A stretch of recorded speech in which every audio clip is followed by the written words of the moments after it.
he is, God, he has got so much damn potential. He definitely does. So but he comes back from every fight that he's had better, you know? I mean, when one of the most impressive ones was he knocked out Klitschko. Oh my God. Klitschko's seen better days, though. Change, another inconsistency in Anthony Joshua. I now understand, I believe having watched this, where Jake Paul is getting his confidence from. How he's built this narrative in his head that he genuinely has a chance. I think the thing to remember here, though, is that Anthony Joshua doesn't struggle against all smaller fighters.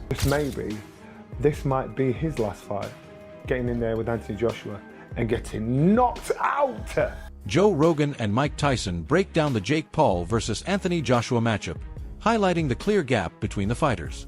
Tyson stresses that Joshua must stay disciplined with his power shots because Jake is simply not on his level.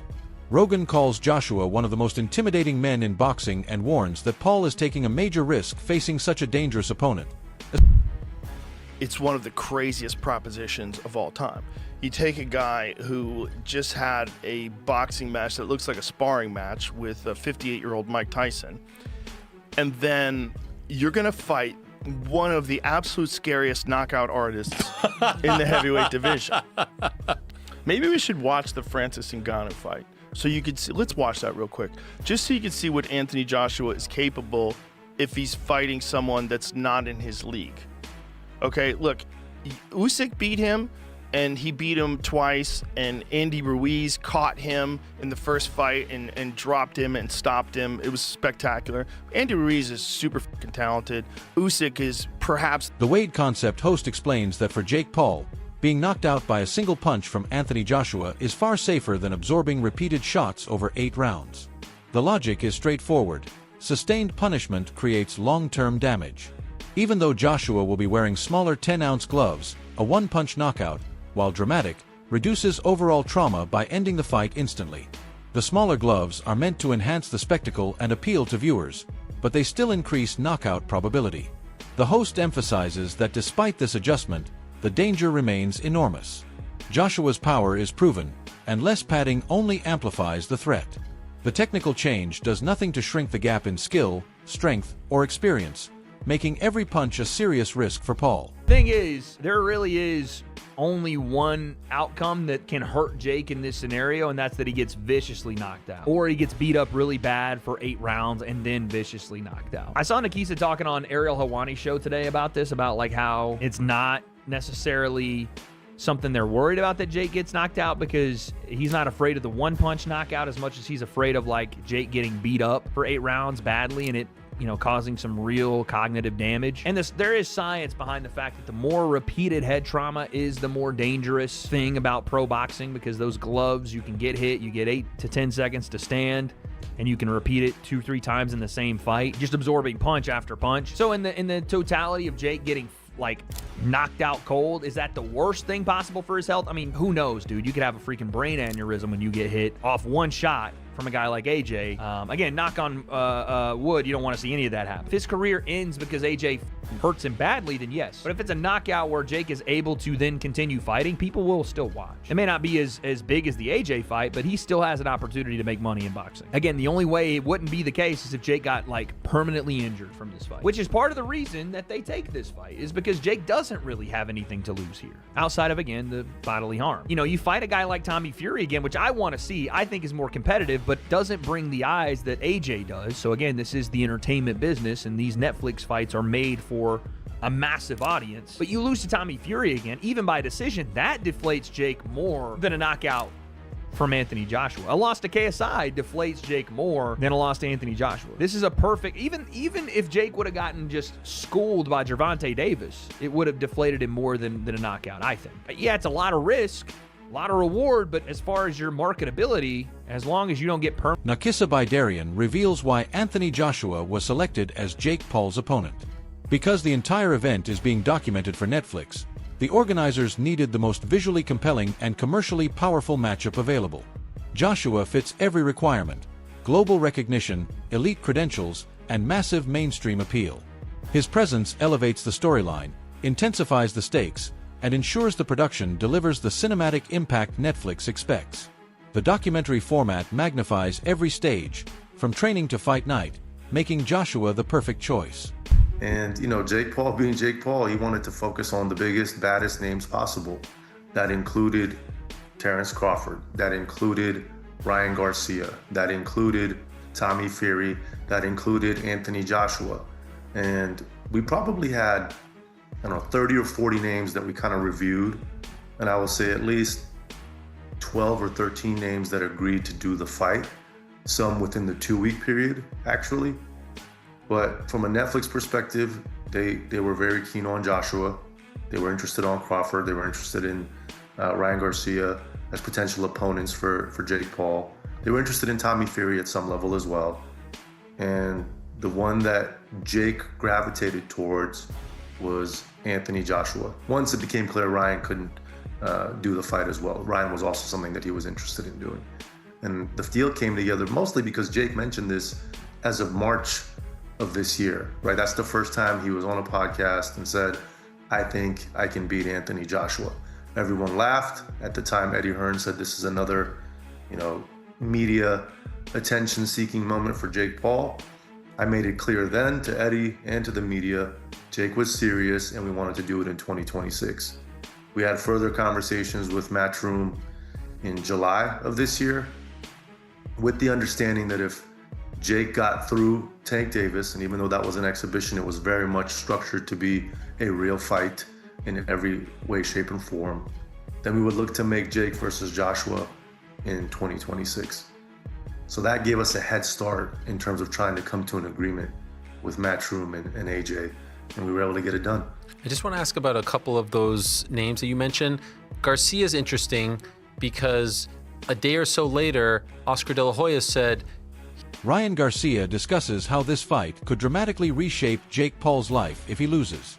He cautions that Joshua's power is not something to take lightly, and any defeat could affect Paul physically, mentally, and professionally. Garcia explains that the experience could be transformative, altering Paul's trajectory depending on how he handles the challenge. With Joshua's punching power and technical skill, the risks are real. Preparation, strategy, and awareness are essential if Paul hopes to handle what Joshua brings into the ring. I think that this has been a misstep from Jake. I think he wanted to make his partners at Netflix a little too happy, and he's gonna walk into it. But look it, he loses to AJ. Where does he go from here? Who does he fight? You gonna go back down to 135? The problem is not that he loses to AJ. The problem is the way he's gonna lose to AJ might be life changing. Right. So that's the real issue. It could be life changing in many ways, right? Physically. Yeah. See what he did in Nagano. It's like. But then again, if he gets knocked. Frank Martin notes that despite the massive financial reward attached to the fight, it remains an extremely difficult test for Jake Paul. Money does not reduce the danger, and Paul should have weighed the risks carefully before agreeing. Martin stresses that this is far more than a high-profile payday. The physical stakes are severe. Paul is facing a seasoned, powerful heavyweight whose experience cannot be offset by celebrity status or promotional hype. The financial incentive is huge, but the reputational and physical consequences are equally significant. Consider Jake now, I wouldn't consider him like a YouTube fighter no more. I feel like he put in the time, he gotten better throughout all his fights, he done got better throughout all those fights, But it's still when you fighting fighters who actually done it for their whole life, it's a little different. If that fight happened, it'll be a good money fight. But that's a tough task for, Jake going to get that big ass heavyweight AJ. I know AJ personally. Johnny Nelson comments that this matchup could potentially mark the end of Jake Paul's active fighting career if he suffers a knockout loss.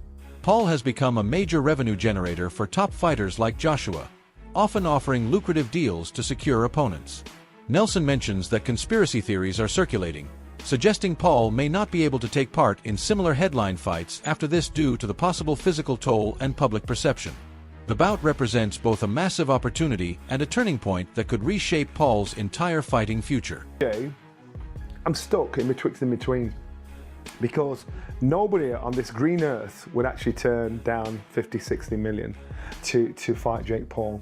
And people that don't like this will probably watch it because they want to see Jake Paul getting knocked out. So what's it say about AJ and what's it say about Jake Paul? I think I was thinking upside down. For AJ, I thought, Mama's cashing out. He's cashing out because he's going down this minute line. But I thought, in reality, is he? Realistically, he's thinking, you know what, this big mouth YouTuber stroke boxer has the cheek to call me out. I'd be pissed off at that, if I'm honest with you. I'd be upset if I was AJ, thinking, that's disrespect, man. You think you can deal with me? But he didn't. AJ was jovial and he commended Jake Paul's business acumen, saying, we've sat down, the deal's been done. But still, it just leaves an odd taste in your mouth. So as long as AJ gets the job done, and I mean gets the job done, shows his world-class pedigree, and wipes this boy out, then everybody's happy. But how does it enhance his career? The only way it enhances his career is financially. That's it. No other way. There's no props from beating Jake Paul, apart from saying, thank God you shut him up. For Jake Paul now, I got to give this boy props, because he now has our attention and the whole world is talking about Jake Paul. I want to say a big thanks to our sponsors, Bet Goodwin, for supporting that boxing show. Now, if you're interested in having a little flutter, or as I call it after my dad, Benji's Bets, Bet Goodwin's the place to be. Check out Bet Goodwin using the QR code on the screen. I'm probably all right. I'm probably 90% thinking the fight's going to happen. But I'm struggling. I'm thinking, this boy can't be so stupid. But then you hear a whisper. You hear a whisper that Jake Paul himself might be cashing out, because the big purses that he's pulling, fighting these has-beens or ex-fighters, they're dropping slowly but surely. So maybe, just maybe, this might be his last fight, getting in there with Anthony Joshua and getting knocked out. But there's always that conspiracy theory. Are there some contract agreements that can and cannot be done, which will never see the light of day, that we don't know about? Well, if you're an ex-fighter, and if you like the fight game, you'll see fake, you'll know fake when you see it. So if there's any of that fakery going on with this, pulling a shot, taking it easy, giving man a bit of a breather, especially coming from AJ, I'd be disappointed, because AJ's brand alone, Anthony Joshua has openly criticized Francis Ngannou's decision not to fight Jake Paul, calling it a poor choice financially and strategically. Joshua emphasized that boxers rarely receive opportunities this lucrative, and turning them down can be unwise. Chael Sonnen supports this view, stating that Ngannou should have taken the fight since it posed little danger and promised major exposure and financial gain. Their comments highlight the importance of recognizing valuable opportunities in professional boxing and the business strategy behind accepting or declining high-profile bouts. Ngannou does not take the fight against Jake Paul. Anthony Joshua takes the fight against Jake Paul. Anthony Joshua at the press conference gets asked his opinion of Francis not taking the fight against Jake Paul. And Joshua's like, he's an idiot. He's an idiot. There is no reason for him to not take this match. I cannot be and am not mad at Francis. I can't be. Like rules would preclude me from being upset with Francis. I'm not a big Francis fan. Francis fan. I'm not a Francis supporter. So I want to hurt Francis. I want to do something to hurt him. Well, his own actions took $10 million out of his bank account, of which, by the way, could use $10 million. So I can't be mad at him. If I teased him and by God, get in there and he go, oh my gosh, I heard Chael and I heard from all the Eagles and what was I thinking? And Joshua's out and this is my chance of redemption. Hey, put me in, Jake. That would then help him. That would be positive for Francis. That would create envy as well as jealousy from outside observers like me. But I will tell you, trying to break down and understand how we got to this conclusion is mind-boggling. You ever met a writer? Your whole life, have you ever met a writer? Maybe went to college for it, they're a writer. Do you want to know the hardest thing in the world that person's going to have to do to make money? Jake Paul has claimed that Anthony Joshua struggles with smaller fighters, suggesting he might have an advantage. Analysts, including a commentator named Henry from a podcast, reviewed Joshua's performances against smaller opponents and identified certain patterns.